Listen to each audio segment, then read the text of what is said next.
And with that, good morning, Internets, and welcome. This is Bryce Barnett. I'm here to watch Turning Red again because it was so good, and I'm here with Chris. Hello. Is it Chris Durr, right? Or Durr is just, a Facebook thing, so employers can't find me. Fuck you, employers. Very well. Yeah. Awesome. Well, we are here to see Turning Red, and Chris wasn't initially convinced, but we got him convinced enough to drive 2 hours. Yeah, 2 hours. To get here. And this guy drove 3 hours, which is bonkers, but, Yeah. Oh, well. And for those of you guys who know, Chris is a big deal in the 3D universe. And for those of you guys that don't know, this is very special. All right, well, Chris, what'd you think of Turning Red before?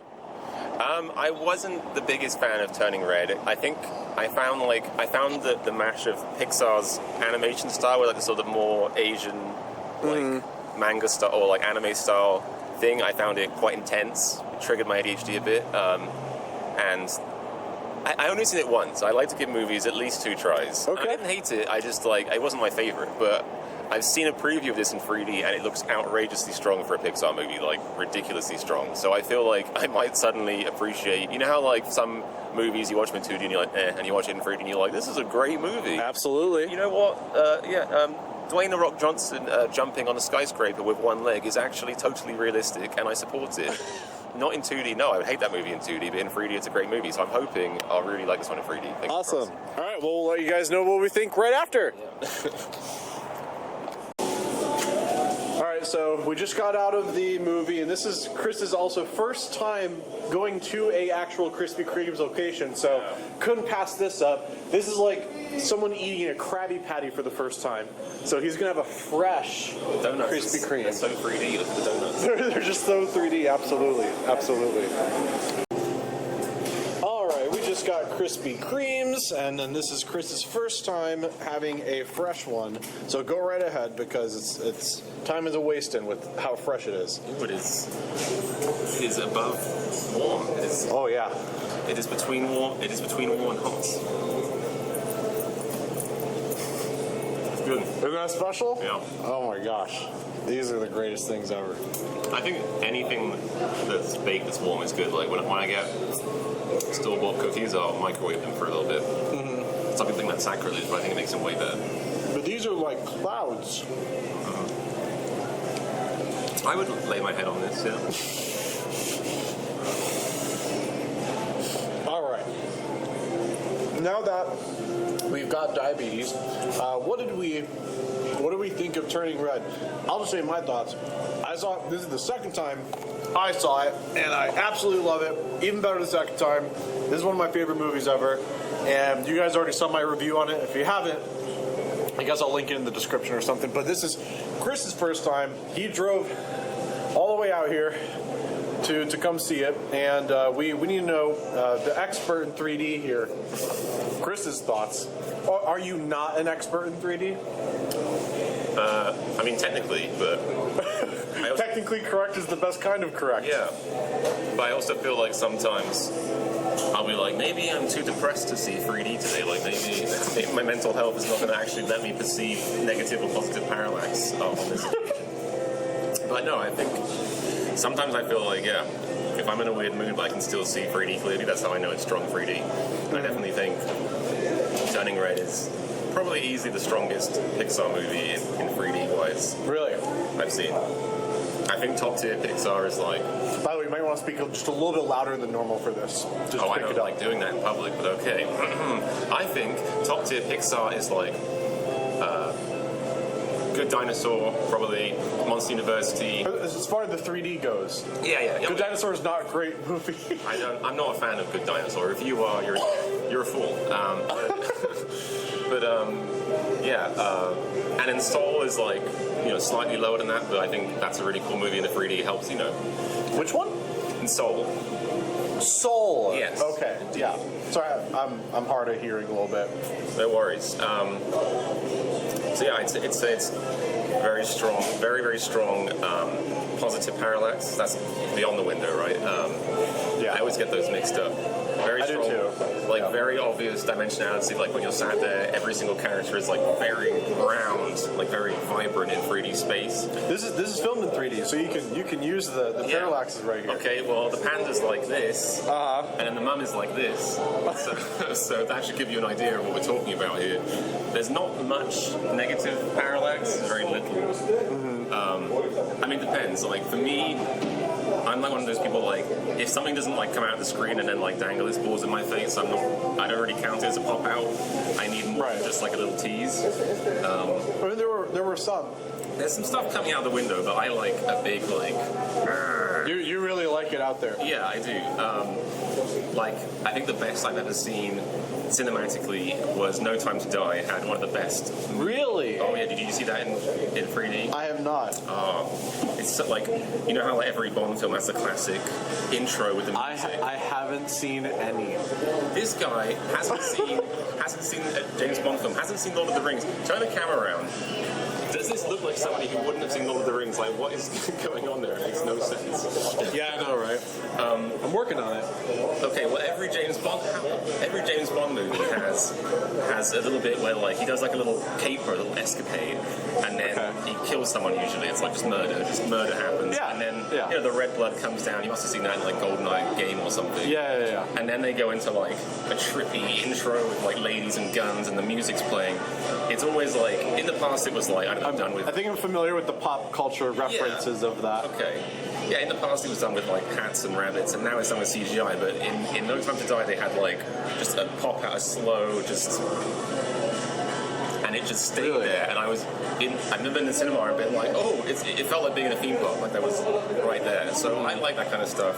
There's not much of that in Turning Red, but as far as actual overall 3D, it's very strong by Pixar standards. And hopefully one day we can get our hands on it in some way to see it, you know, on our TVs. Because and I will also say that seeing it in 3D with me, I like it more as a movie. I didn't hate it when I first saw it, but What would you give it out of 10 before you saw it? probably a 6 or a 5. Average, slightly above Like average. 6. Okay. And now I'd give it an 8, I think. Awesome. I think that's the power of 3D. It's the power of also watching something again sober, maybe. I don't know. Oh, okay. I don't know.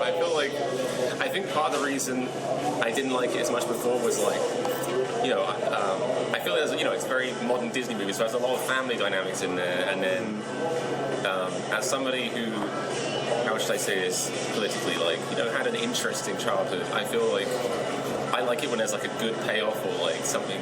And I feel like I still am not 100% on board with the payoff of the family dynamic in that movie, because the payoff is sort of like her mum being like, I don't know, there's not really any sort of like, not comeuppance, but there's not really a conclusion to her mum kind of passing on the same shit her mum did to her. Yeah. And I wish there was a bit more.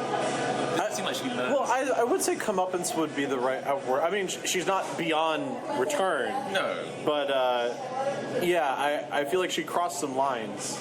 Yeah, it's like, you know, there's some problematic behaviors that she, and as we see at the end, she doesn't like that her mum did that to her, but then she still hasn't worked enough on not doing that to her kid.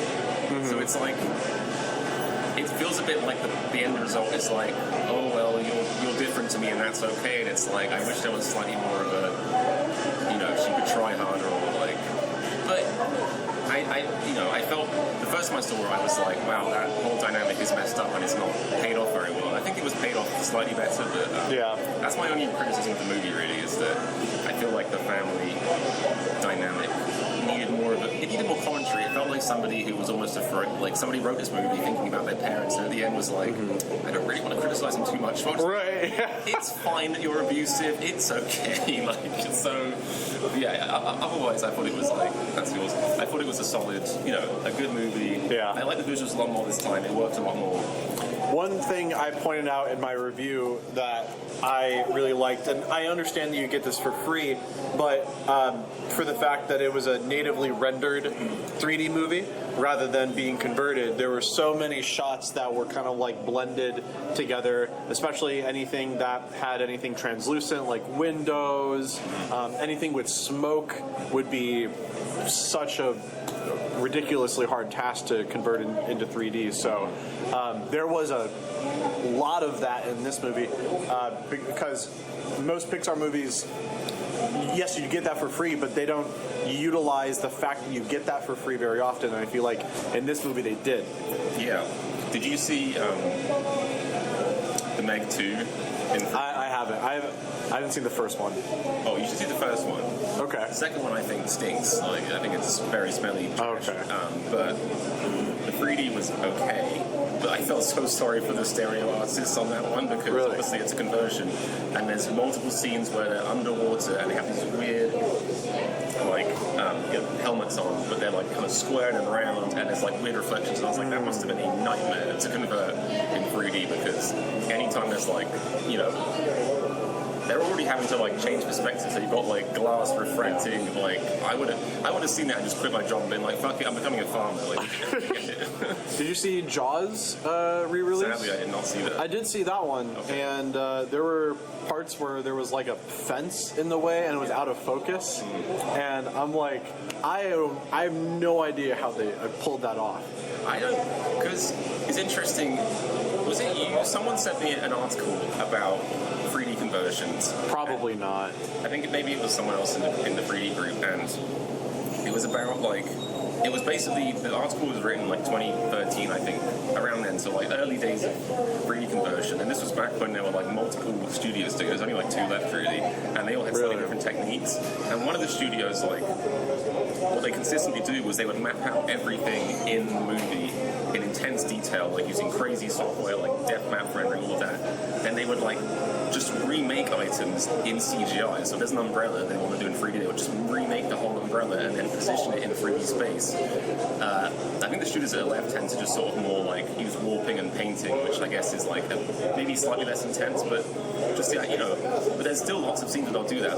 In Bumblebee, I think there's a scene where in the 2D movie, I think she's in a police car and she's behind, how police cars have mesh on it, barbed, not barbed, but they have a mesh fence between where the cop sits and then where the person in the back is getting fucked. And then, so for Bumblebee, I noticed when I was in 3D, they completely deleted the mesh and repainted it in 3D because it probably didn't look good or it was too blurry or something. So they just remade the entire thing. So that still happens in a lot of movies. They'll just delete entire elements and remade it. I'm surprised in Jaws, if I saw an out of focus thing in the foreground, and there's a lot of 3D movies where you'll see out of focus things in the foreground, and your brain is that's not right. That shouldn't be. I really think if they have the time, they should just delete it and repaint it basically. But I guess time constraints and budget restraints stop it sometimes. Yeah. Awesome. All right. Well, this went on for quite a while, but thank you guys so much for enjoying, and I love you guys very much, and I'll see you guys next time. Later days.